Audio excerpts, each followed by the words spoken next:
Very excited to have Karen here. Karen has a long and storied history at Google. She joined Google in 2002 and was here through 2011 and worked as a media liaison. Really launched a lot of the things that you've taken for granted here at Google, including the blog and our Twitter account. And much of our outbound has flown through her and come from her ideas. She later went on to be an editorial director at Twitter and was there, I think, 6 years? About 5. About 5, we'll give her 5. And so she's had really kind of a firsthand experience at some of the biggest names in tech and really the world. And you've had a front row seat to that. And it's been interesting to see your career flourish and grow even after you left this small little company. And it was good to see your stories when you wrote this book, which is Taking the Work Out of Networking, which is really an introvert's guide to networking. One thing that's been fun for me to see is that I feel like everybody knows Karen, or they've known of her, or she has been one step away from other people that we know. I managed to go through this book and really take a lot out of it. And so I'm glad you're here to talk about it. And me too. We probably have a few introverts in the room who could benefit from it. So first, why don't you tell us, why did you write a book for introverts? I'm thrilled to be here. I love Google and I've long loved Google. So it's great to be back in the Plex, as it were. I wrote the book to see if I could break down and detail the things I have done to create a sort of big virtual network for myself. And it wasn't that I woke up one day and said, wow, I have a fantastic network. It's more that other people over the years have often said to me, you seem to know everybody. And I would be the one, for the hot years in Google, as Lewis said, I was here from 2002, when hiring really turned up and Google was getting 1 million resumes a year. It might still, I don't know, but there was a point where that started to happen. And I was getting inundated from all my other contacts everywhere. I want to work at Google, I want to work at Google. And I generally will say yes to most meetings or calls or hangouts or something. I would connect with everybody that had questions. The answers would vary, obviously, depending on a lot of things. But during that time, as I was sort of telling people maybe how to go about navigating Google and applying to Google and thinking about it, it sort of led me to think, how can I codify how people not just do a job search, but also, be able to call on other people when they have questions, when they need something, because we all have those moments. So fast forward a few years, and I wrote a column for what used to be called Back Channel, which is now part of Wired. Stephen Levy was the editor. And it was essentially building off of my many meetings with either job seekers or people that wanted to move into tech businesses from some more traditional industry or something like that. And I kind of went through the same thing, and I thought, I need to really kind of detail this. So fast forward again, I've left Twitter, got a book agent, and a couple of New York editors called me. And we kicked around a bunch of ideas for books. And finally, someone asked me, what is the one piece of advice that you find yourself always giving people? And I said, it is to build a network for life. Introvert didn't really come into it, except I'm an introvert.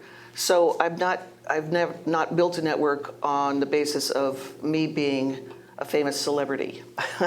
I much more prefer, not only am I not that, but I much more prefer a kind of a background role. And I still have done it, and so that's what made me think, okay, let me kind of break this out for people. So the book is for introverts, but not only introverts, because in the process of doing it, I discovered everybody hates networking. Everybody hates the idea. Everybody thinks of it as a chore and that it's phony. And, it doesn't seem to yield much very effectively. So I thought, this is the way I want to go, is make something, approach it in a way that's more useful for all kinds of people. You talk about networking being a chore. I think most people use it, they don't like it, they don't want to do it. Yeah. That's especially true for introverts. Many times when you talk about networking, you're talking about it from the phase of a job seeker. Yes. And yet there are people who have stable jobs who don't plan on leaving. So who cares? So why would somebody who's in a stable job want to do networking, and why is it important for them? Who among us thinks you have a stable job for the rest of your working life? I mean, honestly, I've talked to people who did think that until their job wasn't stable, right? Until you name any kind of change happened that they weren't happy with, or, there lots of circumstances happen. And so the idea that it's a kind of one and done thing, it just isn't reality for most of us anymore. But I also think the value of one's kind of personal connections and contacts, or the subtitle, making connections that count, is really something we do want to be able to call on people who have subject matter expertise and experience in a specific thing when we're looking for that specific thing. So job's a big category, but not only. But I have literally talked to people who have said, I'm coming to you because I let my network go. How do I start again? Because I've been in a job I've been happy in for a long time, and now I need to make a change. So one thing I've run into, and you talked about it in the book, was that there's this perception that networking, or the process of it, requires you to not be yourself and be fake, to put an artificial representation of yourself and filter out the things you don't think people want to know. Yeah. Do you find that that's true, or do you find by being your true self in full, you have the most access to new people and new ideas? I think when you're authentic and you're not in the clutch of kind of fear and neediness and, feeling the need to be in a transactional mode with someone you don't know at all, that's a position of vulnerability, to be sure. That's not fun for the person who's in it. But, the more you find common points of connection, even with people you don't know, the easier it will be to remember later, I like that person, was easy to talk to, or I like that person, maybe they're going to know about this, or I know they do know about this other thing I'm asking, a different role, a different company, they lived in another country I'm thinking of, whatever it is. That person is approachable. And I think that's the way that we all want to connect with each other. And so, why not sort of put it to practice, as we go along? Now, in 2000, as the dot-com bubble was popping, you start to, if you look at your LinkedIn, they start to be, instead of 5-year chunks, they're like 1-year chunks. Yeah. Right? And I think a lot of people in the Valley, especially, you talk about it, that they have 3-year job cycles. Mm-hmm. So you came to the end of one of these 1-year job cycles, and it was really hard to find a dedicated role, and it was for a lot of your peers. And yeah. you talk about this story of you creating almost like a support group where you connect with each other and say, so how's it going? Mm-hmm. And as you told it, that eventually led you to a contract role at Google a couple years later. Mm-hmm. So why was this your job? How did it fall to you to put together this group? Because that shows to me someone who isn't necessarily that introvert, stay-at-home role, but more of a leader. How did you get this? Well, I don't think those are opposite things. So I am an introvert, stay at home when it comes to, if I've had kind of a long stretch of being out and about, the mental calculation is how soon can I go home, right? Or like when can I get some respite from being out in the world? But I go back out into the world. So the thing I really am at root is a connector of people. And I also thought it was true, there was this big downturn in 2000, 2001. Nobody was hiring. Jobs just melted away. I mean, it was a first for the Bay Area, for Silicon Valley. And so I knew a bunch of people who had been looking, and now there were no jobs listed anymore. So I thought, well, we need to kind of keep each other going. So I asked a few people I knew, some better than others, some former work colleagues. I think there were, 8 of us or so. And we would meet around my dining room table in the city. I think we met weekly, but it might have been less frequent. But the idea was, talk over, what leads you're finding, if you need help describing yourself, or if you want to be, for the time being, a consultant, what are your services, what's your pricing? Let's just kick it around, because we got to kind of feel our way through this. And that group did meet for probably the better part of 2 years on and off, just because it was a long period of people practicing their elevator pitch, or maybe I'm going to be interested in this and I got to go do some research about that. It was a good lesson for me, and I think I do turn to other people for advice and for guidance, and I want those people to be not random, but people who know the environment I'm in, know what I'm interested in, and that was kind of the purpose of this group too. So I did move from my support group at the dining room table to a contract as a marketing writer for Google in 2002. However, I knew the first VP of comms here, whose name was Cindy McCaffrey, because I'd worked with her at 2 other companies prior. So I'd kept up with her. I'd visited Google, not on University, but in the first of the Office Park complexes just over here. And, the other thing I had been doing is freelance writing for trade publications. So I actually I reviewed Google as a search engine in, I don't know, something like maybe 2000, just as a freelance thing. And I remember that's how I knew Google, is that I looked at it and it was so many leagues better than all the other 20 search engines that had come before. So I thought, wow, they've got something. This thing really works. I gave it a good review. Anyway, I came to have lunch with Cindy one day, and I thought, wow, that's, it's interesting. And I just kept in touch with her. I did call her when I was on the lookout for freelance work. And initially she said, we just hired a marketing writer, so right now we're fine, but I'll keep you in mind. And then she called me back and said, actually, we're drowning in work, and that guy had to go on a leave. How soon can you come down? And so it was September 3rd, 2002. I do not forget this date. And it wasn't just a matter of Cindy, then I had to meet other people on the team and start talking about specific projects I'd be doing. And within a couple of weeks, I thought, this is where I want to be. And rather than work at home and send things in, I said, I'm just going to be here and make them get sick of me. I mean, I'm going to be here and remind them that I want a job here. And it took a while, but that was how it happened. Yeah, and you mentioned earlier, you made a comment about Google getting 1 million job applicants a day trying to get in. Yeah. So that sounds like the world's changed a bit. You've gone from 2000, where there's not enough jobs available, and trying to get into a small company of 600 or so when you started, yeah, to literally tens of thousands when you left. And I hate to say it, but it's gotten bigger since you left.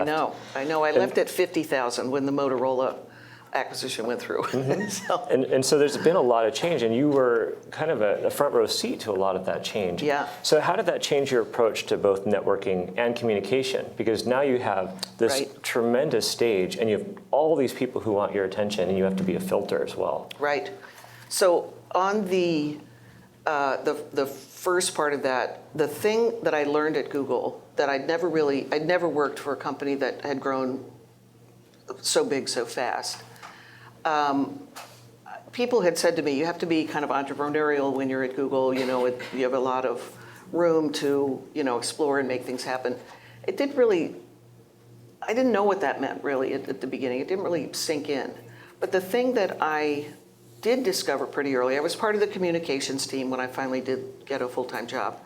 Communications as a team has a wider view of a company than almost any other team, because between all the people on their beats, they're aware of corporate stuff, product stuff, employee stuff. I mean, as a group collectively, they have a really wide horizon, which I did like, because I worked with everybody. I was an editor. I was essentially like the editor that became the editor of the Google blog. And so in that process, not only was I working with different people along the way, but I also realized as I became friendly with people, they became like my brain trust to help me understand what's happening around the company. Not secret launch plans, but more like early on, I have liberal arts degrees. I mean, I really didn't even understand a search index in the beginning. So if I was friendly with an engineer who did know, and they did, I could, help me understand this. And out of that came the original thing that was called Google Zeitgeist, which is now Google Trends. But at the time, it was a hand-picked from the index, printed out 50 sheets of paper highlighting things that we thought were spikes. I mean, it was primitive, but he was very patient with me and helped me understand what that was about. So then when I had questions about things like that, I could go to someone like him and say, does this make sense to you? Or, as I began to understand more, he was like a good reality check. And so were other people across, legal and product marketing and just different ones. I mean, Peter has been here all this time, and we used to work on the mighty Google research blog, which was anomalous to the other blogs, but it was awesome. It had its own personality. So I think you have to have your internal network, especially in a big company, that are just informal friends.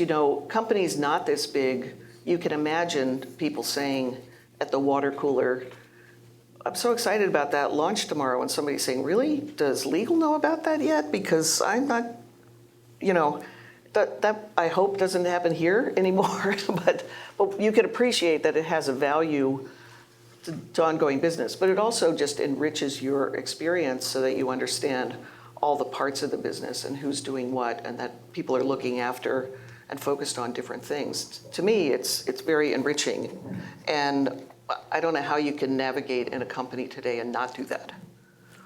And so networking itself is kind of a private activity in a lot of cases. Yeah. It's talking one-to-one. It's not broadcast. You mentioned Peter by his first name because to you, he's Peter. To a lot of other people in this room, he's that guy sitting over there. And so you have a different level of knowledge based on how well you know them. So you were able to see Google transform in two ways. Yeah. First was going from private company to public. Mm-hmm. And the second in terms of having that one-to-one relationship with reporters to the point where you can broadcast on your own with a blog and Twitter later. So this is kind of a dual-pronged question. Kind of take us through those stories, because a lot of people weren't in the room. Talk about going public at Google and Twitter. You did it twice. Yes. And then talk about how did you get a company to go public with a blog and start to share with the rest of the world? So Google is a fantastic story about this, because Google bought Pyra Labs in 2003, which was Blogger. And from the beginning, the comms team, we all said, this is what we should use for our own publishing, our sort of corporate publishing mechanism, instead of press releases, which was the old-fashioned way. Google didn't put out that many press releases to begin with, and that's a very arcane way of doing things, not Google style. So there was not a lot of opposition to the concept at all. The question was more, well, what's the sort of approval flow and the workflow and things like that? And it took a while, because I think we first kind of announced and published or unveiled the Google blog in the spring of 2004, after we had filed for the IPO. So the lawyers were great, but they were also a little wary about, this all has to be, sort of under the rules of business as usual. No wild stuff here on blogs. At that time, people were very anxious about corporate blogs, because typically it was more like individual employees doing it, right, rather than a company. In fact, the blogger guys at the time said, a company can't have a blog. And I said, it's just a publishing platform. It's not a, yes, they can, and then we're going to. So eventually we got going. But if you look back at the very beginning of the Google blog, it's like, here's a recipe from Charlie. It was the safest, most non-newsworthy stuff, because that was all we could sort of get past the lawyer. So it took getting past the IPO, and then getting some cadence, and then eventually I could, kind of institute an editorial calendar. Because I was on the comms team, I made sure all the comms people were signed off on the individual topics. Individual team members from the relevant team would be the writer or at least drafter of the thing, because they were the subject matter experts. That was from the beginning. And I didn't realize it then, but Google really kind of paved the way for what other companies do in terms of their own news and information, because I made sure it wasn't just product announcement. I wanted interesting stories to come through. And then over time, more countries, more products, all wanted their own blogs. And at one point, I think we were up above 200 something. And that's why there's now this streamlined thing that my wonderful successor, Emily Wood, has put into place. But and Twitter, adding Google as a Twitter account was something I made a case for internally. It was 2009. Twitter was already, the techies were already busy on Twitter, and so were tech reporters. So that was my argument. We had to have a presence there because tech reporters were using it already. And initially I got some pushback because by 2009, Google had plenty of public channels. And I just said, because of the kind of company we are, we have to be there. And initially it was, well, we don't have headcount. And I said, you don't need headcount. I can do this. It's not a 24/7 job. And so I did get the okay to do it, which was awesome. And the first tweet was, I'm feeling lucky in binary, which was it was a big hit at the time, just because it was different and it sort of announced us. So I'm happy that I was part of that, and that's how those things happened. Now, Twitter is like a different generation, practically, in terms, as a company publishing its own stuff. Yes, of course, they had a Twitter account, but by the time I got there, the founders were all gone. So they didn't have a sort of voice of Twitter biz anymore. And it was frankly a bigger challenge to have Twitter, the company, represented on its own platform, ironically. It was a lot, and they had less to talk about, and there was less they wanted to talk about. They were having, it was not a great time at Twitter back then. So it was tougher to get a cadence going, but I did kind of institute the same idea, principles about what the blog should be talking about and all the names that should be attached to posts and stuff. And then it has morphed a lot even since I've left in terms of how they do it. I mean, so much has changed really even in the last 5 years in terms of sort of company news and information. So we talked about this a little bit over lunch, but working at both Twitter and Google, you've had to work with some seriously introverted leadership, right? And so how do you encourage people to whom networking is not very easy and speaking publicly is not very easy to actually go out and do that? How do you tell them this is a valuable thing and get them to engage? Well, fortunately, that didn't all fall to me to do. I found,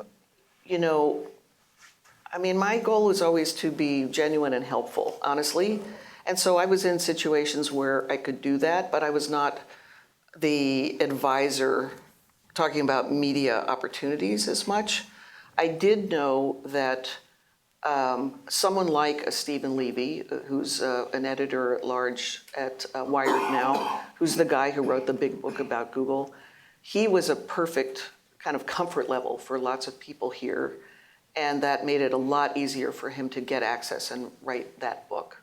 And if you don't know it, I think it's still a good book to explain how Google approaches problems and thinks about things. And that's in the Plex. In the Plex.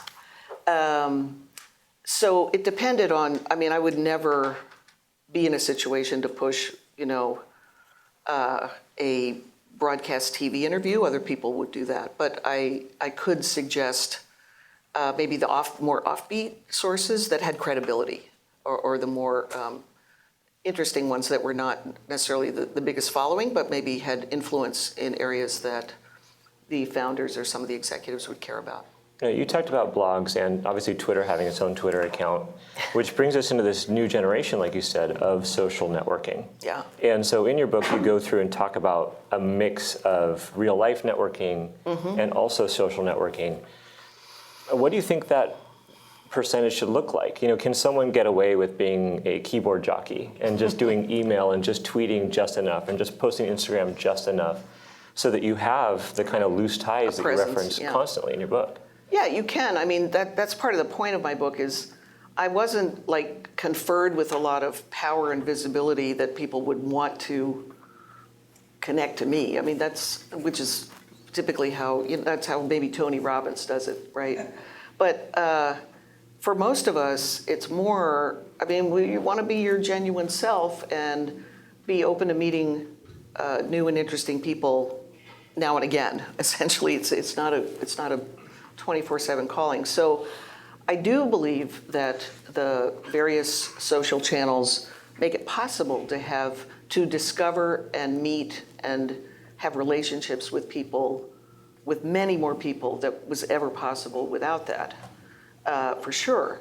But it's not a numbers game either, and so there's nothing that can be sort of a one-to-one exchange, however the other connections work. And in a way, I learned that at Google too, because it was the first kind of truly international company I worked for where we'd have global offsite once a year, and everybody would be together for a week and we'd socialize. And even if you only worked with somebody or other on your team a little bit, just the fact that you'd had some social interaction and some time together for a week a year really strengthened the online relationship, right, that you'd go back to. So I do think that's valuable. But we're so used to sort of these sort of momentary touches with people, whether it's a Twitter DM or even just an open tweet and a few of your friends respond and you have a little thread. LinkedIn was kind of built for a certain kind of online connection, obviously, and it works pretty well for that, for its main purpose. Instagram, like Twitter, lets you follow people you don't know, right? And you can have a way to, contact them. These are unlike Facebook, which was not really designed for this sort of asymmetrical networking. That was much more, your friends and family. So I do talk in the book about making use of those, whichever ones you're comfortable on and where people you're connecting to are on, so that, part of my day every day is probably a few Twitter DMs, a couple of text messages, a couple of Facebook messenger posts or something like that, where I'm just saying, hey, thought of you, saw this, how are you, let's talk soon. It's not a heavy lift and it's not an obligatory response. It's more just like, I'm thinking of you right now. So you mentioned asymmetrical connections, and so one thing I talk about a lot is asynchronous versus synchronous following. And in the early days, it was very clear. In Facebook, I'm connected to Karen, Karen's connected to me, and it can't just be one way. In Twitter, it was never the case. So I could follow you, and you didn't have to know who I was, right? But I would see your updates, and I could respond to you. Yeah. And they've made it so that you can possibly only see responses from people who you've already connected to, or you can filter those down. But do you see that there's some kind of value? Does it even count as networking to just be aware of what other people are doing? Yes, I mean, it's a part of it. Being aware and curious about what other people are doing is definitely a piece of connecting to people, because it just helps you it gives you context, right, for when you do have occasion to meet someone, or want to meet someone, that you have some, a little more context. And the context now is sort of richer than just the job history, right? If people have public accounts and you see that, a Google alum who's got an interesting approach in following is Hunter Walk, who's now a VC with Homebrew. And so he's posting, he and his wife and daughter go to a nail salon and they all get their nails painted, and he's wherever he is. And so you meet him and you think, oh yeah, he went to the Museum of Ice Cream, or, he posted something funny. That's fair game for a person you've never met, because he posted it and it's public, and you have a little bit of ground to be common on together, that you can sort of meet in the middle and be kind of sociable about it, personable.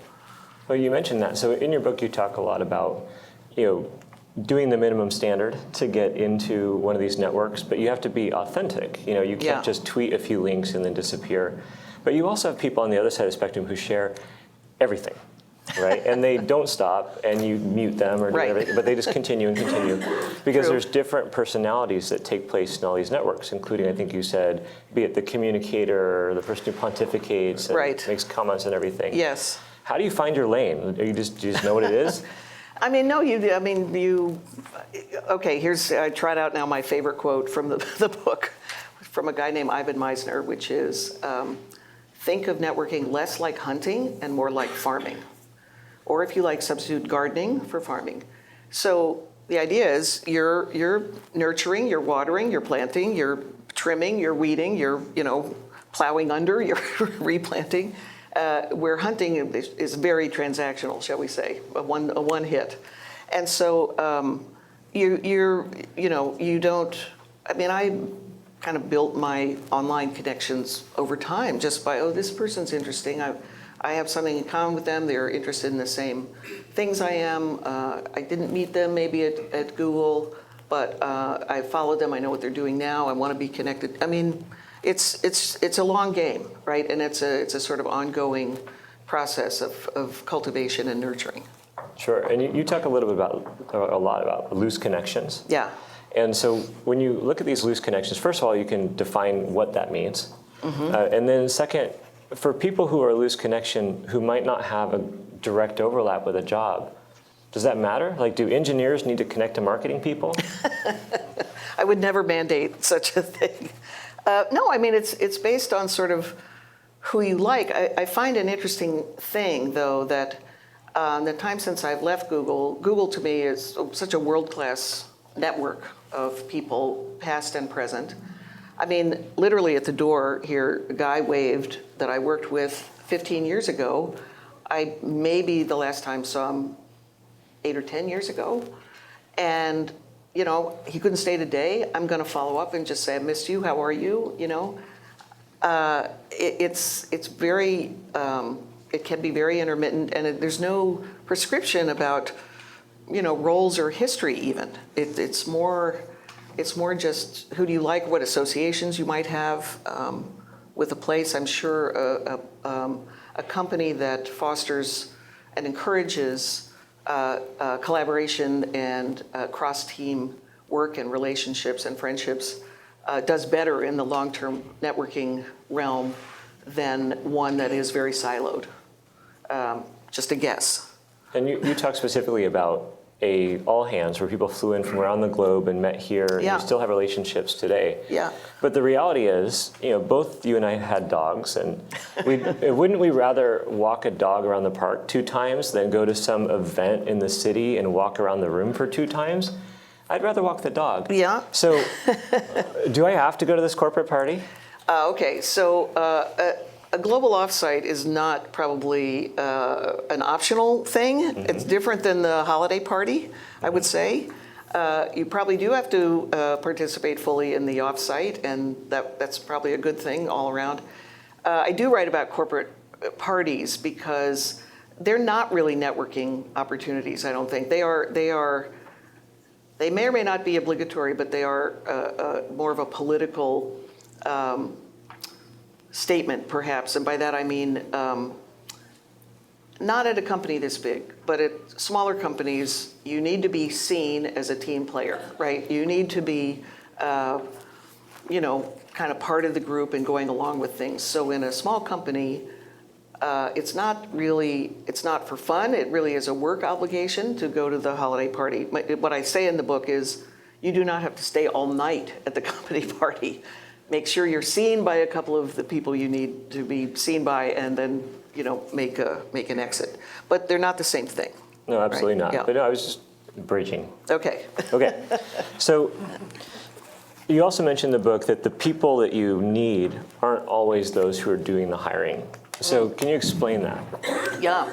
In fact, mostly, you know how it works. I mean, mostly, if your friend says, I've already applied and I'd love to meet the hiring manager, that's just not going to happen. That's just not how it works, especially in a big company. You don't meet the hiring manager before many other steps happen. But you may want intel about a team or the manager of the team or the future of the product line or what the dynamics are of the group, and do they have cooperation from the other, surrounding groups. You may want all kinds of intel about what it's like to work there and who the other people are and all that kind of stuff. So that's no one person is going to have here is the entire answer to your job quest. I know everything that you need to know about it. It's going to be, like I said, a long game. One person has this piece of the puzzle. Somebody knows about the product viability or has strong opinions about it that are somewhat informed. And, someone else has been on the team for a while. Someone else can tell you maybe the history of how the group has evolved. Different people along the way that you might meet. And so that's how it's like a journalism effort, really. You're kind of the reporter trying to put together a story for yourself that makes sense and that informs your interviews when you get to that point. And so one thing that has happened, when you started at Google, it was literally 17 years ago. Right? Yeah. And so the company's changed, but so have the products that are being offered, For and sure. so is the technology. Yeah. And so I think about this sometimes. My previous role in the previous company, I once asked to have everybody's birthdays so that we could publish them in an internal newsletter. The enterprising HR person who responded not only sent me everyone's birthdays, but included their birth year. And then sorted it from oldest to youngest. And I was down at the bottom. I was like the third youngest person in the company. Now, clearly, personal identifiable information, big mistake. But I'm no longer the third youngest person in the company. Right. Neither are you. Right. And as things have changed, you talked about the fact that 60 is the new 40. But also, it's really hard to reboot your career at age 40 or 50 or 60. Yeah, for sure. So is networking more important because the world is changing underneath it, or are you just going to hold on to your people and move forward? Honestly, I have to say it's more important. Holding on and sort of, hoping no one's really noticing has a limited success rate, right? Where if you continue, if you have a growth mindset, if you're curious, if you're willing to evolve, if you're open to learning new things, open to meeting new people, open to having new thoughts, that's the thing that keeps you going. Correct? And in a way, I used to joke that I was the oldest person at Google at the time because I am older than Eric. However, then Google hired Vint Cerf. And Vint is older than I am. And so he became kind of an inspiration for me because he's awesome and like an insane world traveler in his three-piece suits. So it's really not, we all have age discrimination. I do too. I will characterize someone as being too old. And I mean, it's in their mind. It's like they don't have a growth mindset, I guess is maybe the way to say it. But we all have to kind of watch for that, but I think the answer, if you fear it, is better step out a little wider rather than kind of hope no one notices me. Sticking with demographics that are uncomfortable for 800, Alex. Yeah. You are female. And so as a woman who's networking, those are, you talked about Twitter being a really hostile place for women sometimes, and you kind of railed against it. I'm not talking about while you worked there, but as a platform. Yeah, I meant as a just platform, to clarify. Yeah. But as a female who's outwardly networking, do you find that it's easier than what you think your male counterparts are having it, or is it harder? Do you find that going out for coffee or sending an email to a sometimes gets the wrong response, or people looking at it in the wrong way? So to me, for me, where I am, and I'm 67. So for me, the age factor has kind of trumped the woman factor, and in a way that's lucky. I think it's very interesting because I was considered, maybe an anomalous person who worked in Silicon Valley, but nonetheless someone who kind of fit in and had been around a long time. I had some credibility. So that helped me. I was not party to a bunch of uncomfortable exchanges. On the other hand, when you're older, you're also more invisible. And in a way, I find that kind of a superpower because nobody pays attention to you. And if you're a woman, they're also not listening to what you're saying in a meeting. but which is not always good. But at the same time, it's kind of interesting. Maybe it all ties to being an introvert because I observe and I watch and I kind of take my own counsel and kind of react later. But I can observe the scene and watch how people are.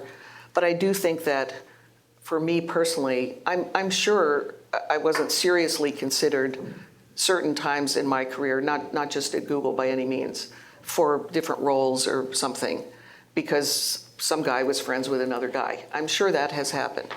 But at the same time, I made my own way, and I think, honestly, being kind of a few years ahead was beneficial to me, oddly, and never really got in my way at all at Google or Twitter, for that matter. And earlier on, I was at a lot of smaller companies and computer publications where there wasn't as much of an age consciousness gap at that time, and it didn't have this yet. So maybe that made a difference too. Mm-hmm. So when you introduced your book in Mountain View, this was about a couple of months ago. Oh yeah, Books Inc. At a book signing. So I asked you a question, which I'm going to repeat, so you're already ready for this one. So at Twitter, you tweet. You have 140 characters. Now it's 280. Maybe you're able to add a photo, but it's pretty concise and you're owned by the container. And a blog is more open-ended, but it's not 100 pages. Right. Your book is. So how did you take on this uncomfortable challenge of having to write for long form? And obviously what you're doing is kind of like a book tour and a book signing tour. These are probably outside your comfort zone because you haven't done it before. Right. How'd you do it? Well, I knew enough about publishing to say if I get an agent and they sell a proposal, I'm in. I'm going to follow this adventure. I know what's generally entailed here. I'll do it. I just thought that. I did know it would be a problem to write long because I'm not used to writing long. I've written for online, 1,000 words is more than enough most of the time. So I get the contract and it says 60 to 80,000 words. And I thought, I'm just not going to pay attention to that right now. I can't. But the simple answer to writing long is you just have to break it down. So I would pay attention not to the meta length and, I would be more like I had to learn how to make a good outline, which I hadn't done since school.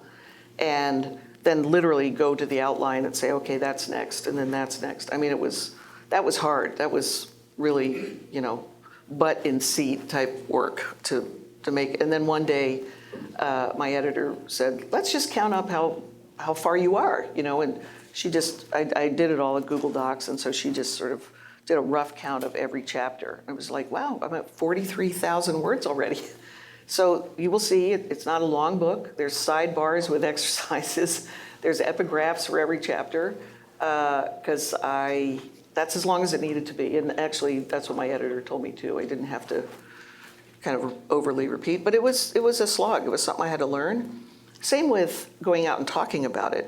In a way, I'm not, it's not my natural state, but if I had to do it for the rest of my life, I don't know, but for, some period of months or a year, I enjoy it because it's not constant and it's fun to talk about and especially to get the questions.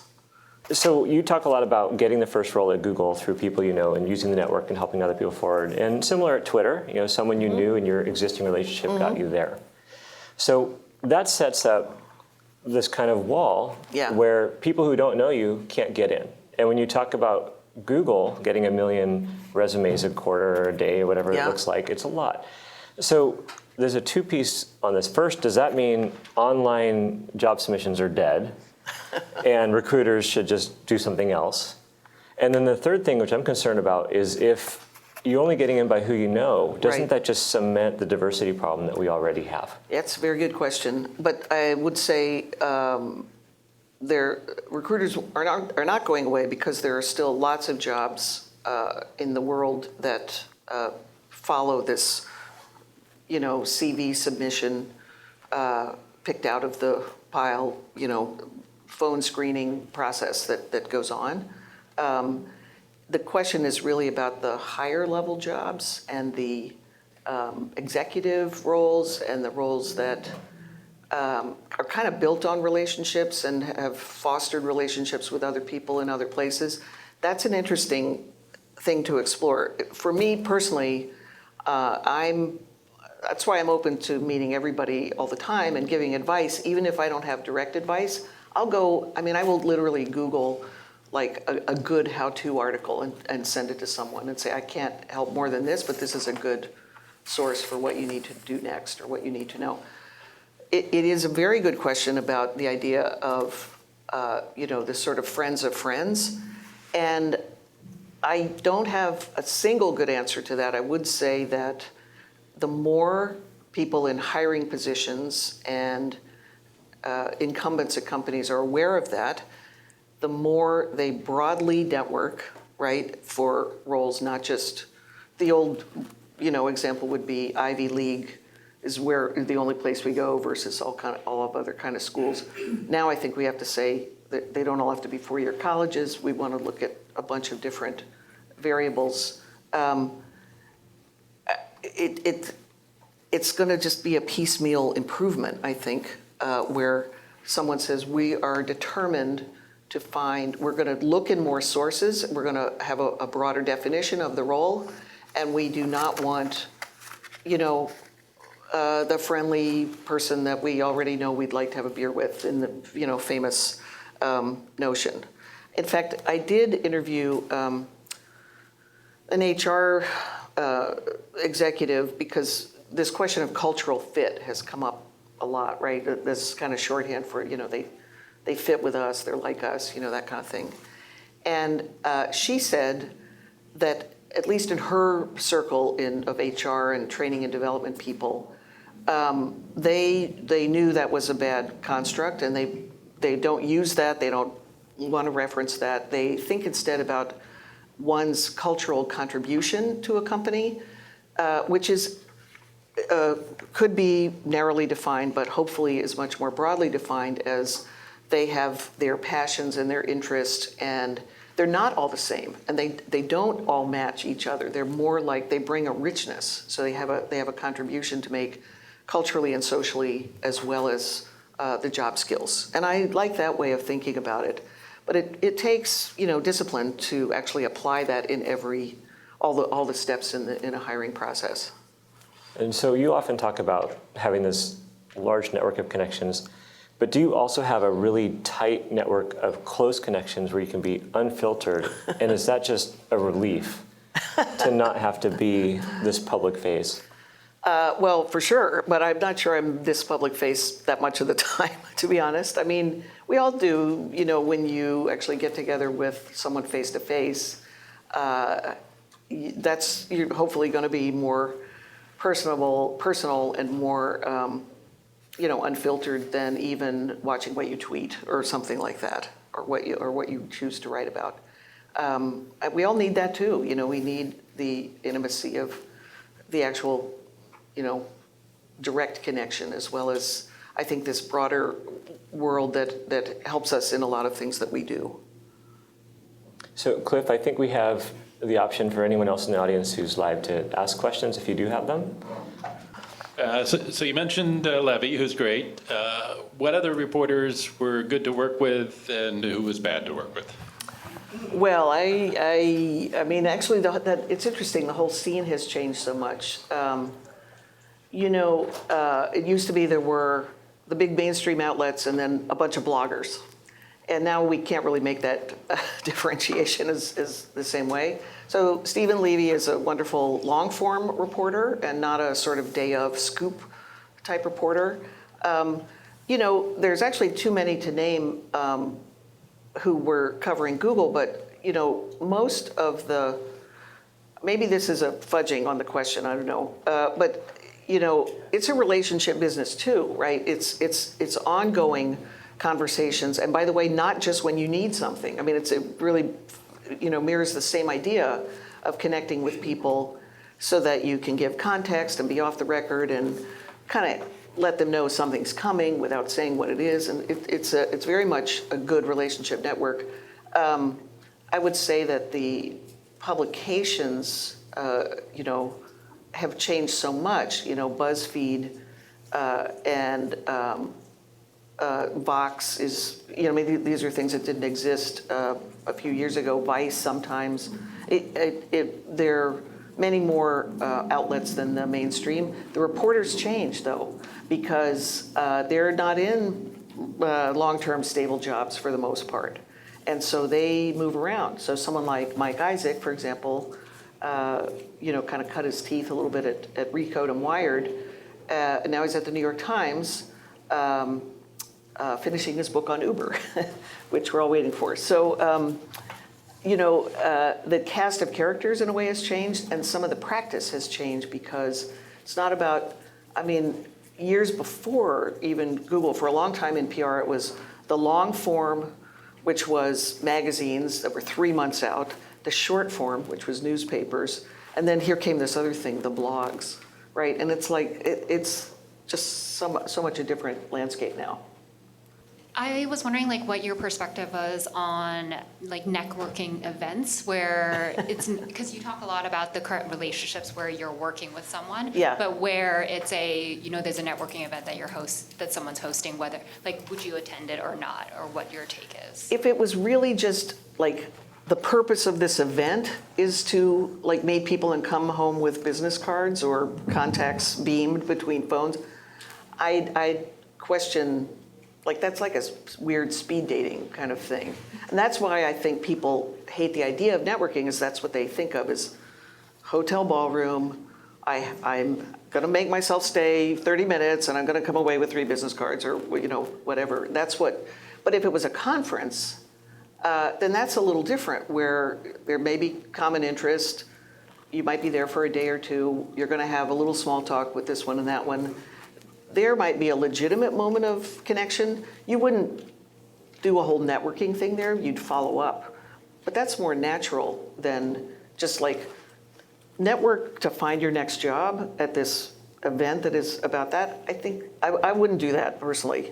And I think they're painful, those things. I don't know, has anyone had a good experience at one of those? Does anyone do those? If I could ask you to summarize the whole book in one formula, what would it be? Well, it wouldn't be a formula, because I'm a liberal arts major. Well, it might be this guy's quote, Ivan Meisner, networking is more like farming than hunting, to paraphrase. In other words, it's seasonal, it's a long game, and you're continuing to tend it. So, in essence, I think that would be what I'd say. The other thing I might add is people want to help each other. It's just you have to give context and have some kind of richness around what you're seeking or asking. But people like to help each other if they can.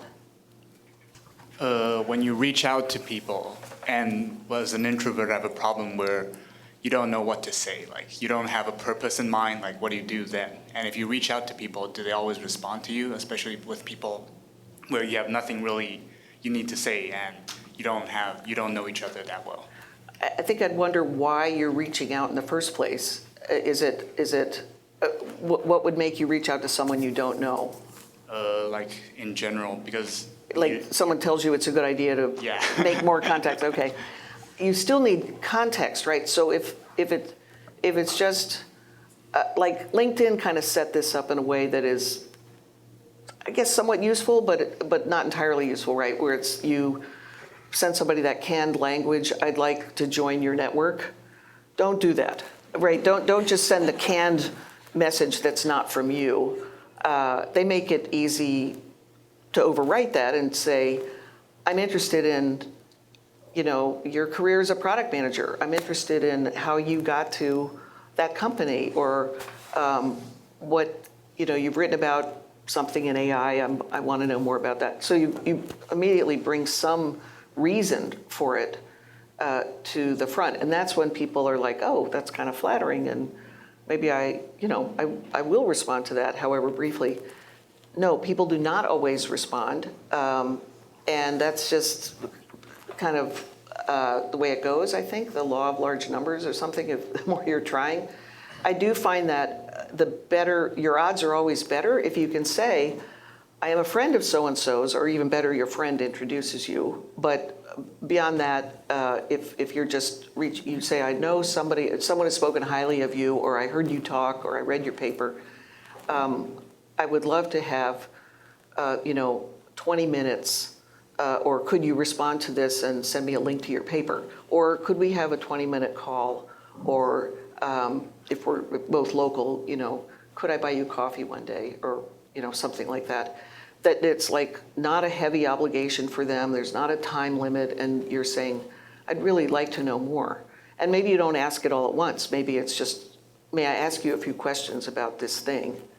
And, I think people will respond if they have that kind of context. Maybe it's not as full as you'd like, or sometimes people will say, yeah, actually, I'm based on who you are and your background, yeah, I would love to talk shop with you about it, because I could see you have some background that's related, something like that.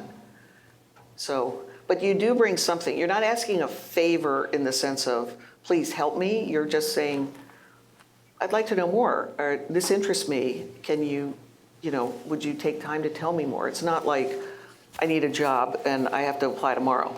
That will not get a response, a good response most of the time. Hi, thanks for coming. So when I read about the history of companies like Google and Twitter and all these other technology companies, how they were started, how they were founded, it's usually a story about a small handful of people who somehow know each other and then make this great company. And when and when you read about like, oh, how do you start a startup? It always skips that step. It's always like, you have your team, and now make your startup. Here's the steps. How you get venture capital funding, and all these other things.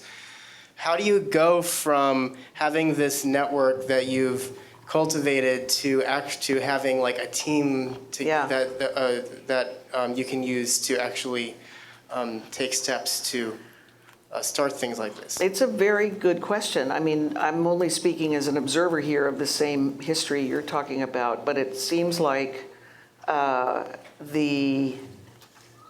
probably the first thought isn't a company, but like, is it a product? Is it a thing we can make that's interesting?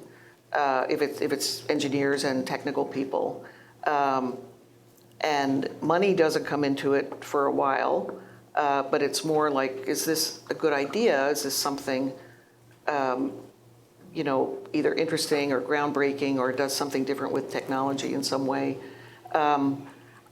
I mean, Google's pretty unusual in that most companies don't have sort of an early team of employees that is as cohesive for as long as has been the case at Google. That's really rare, I think. And so typically it's more like, the Beatles, where it's like, it was Stu Best, but he died. Stu Sutcliffe, he died, and then it was Pete Best, but he didn't kind of work out, and we didn't like him, and so then it was Ringo. It's like, when I read about companies starting, it's often, okay, this was the beginning, and then, in fact, I just met a guy who said, I was part of a startup, it was successful, but I realized I didn't want to do it, so I bailed. I sold my half to the other ones, and I'm out. People shift around, but essentially it does come from either we have a good idea because we've been fooling around together and come up with something, or in a lot of cases now, it's like we worked somewhere on something before, but we always had this thing we talked about as a thing we'd like to try.